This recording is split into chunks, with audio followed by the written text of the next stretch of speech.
যুক্তরাষ্ট্রের মহাকাশ সংস্থা নাসার একটি মহাকাশযান গতকাল শুক্রবার বাংলাদেশি সময় বেলা ১১টার দিকে সফলভাবে সূর্যের কাছাকাছি যেতে সক্ষম হয়েছে। মহাকাশযানটির নাম পার্কার সোলার প্রোব। এর আগে আর কোনো মহাকাশযান সূর্যের এত কাছাকাছি যেতে পারেনি।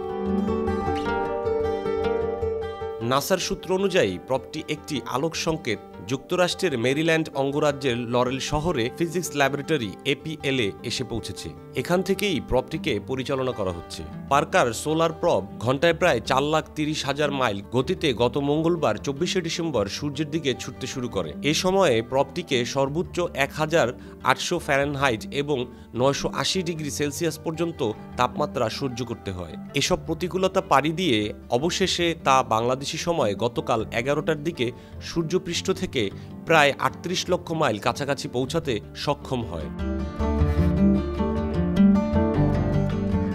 ২৪শে ডিসেম্বর যাত্রার পর থেকে মহাকাশযান ও প্রবটির সঙ্গে এপিএল-এর যোগাযোগ বিচ্ছিন্ন ছিল। মহাকাশযানটির প্রোগ্রাম এমন করেই ঠিক করা ছিল যে মহাকাশযানটি যদি সফলভাবে সূর্যের কাছাকাছি প্রত্যাশিত স্থানে পৌঁছাতে পারে তাহলেই একটি আলোক সংকেত পাঠাবে এবং এই সংকেতের জন্যই নাসার বিজ্ঞানীরা অধীর আগ্রহে অপেক্ষা করছিলেন। সংকেত পাঠানোর অর্থ হল মহাকাশযানটি নিরাপদে আছে এবং সঠিকভাবে কার্যক্রম চালাতে পারছে।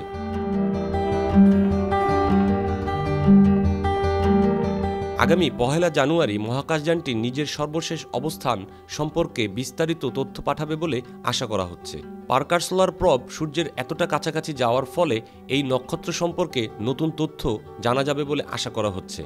এসব তথ্য সূর্যের চারপাশে অতি উত্তপ্ত অঞ্চলকে বুঝতে এবং শৈলবায়ুর উৎস শনাক্ত করতে বিজ্ঞানীদের সহায়তা করবে। এর আগে সূর্যের কাছাকাছি অঞ্চলে একাধিকবার প্রদক্ষিণ করে মহাকাশযানটি বিজ্ঞানীদের নক্ষত্রটির বায়ুমণ্ডলের বাইরের সীমানা বুঝতে সাহায্য করে।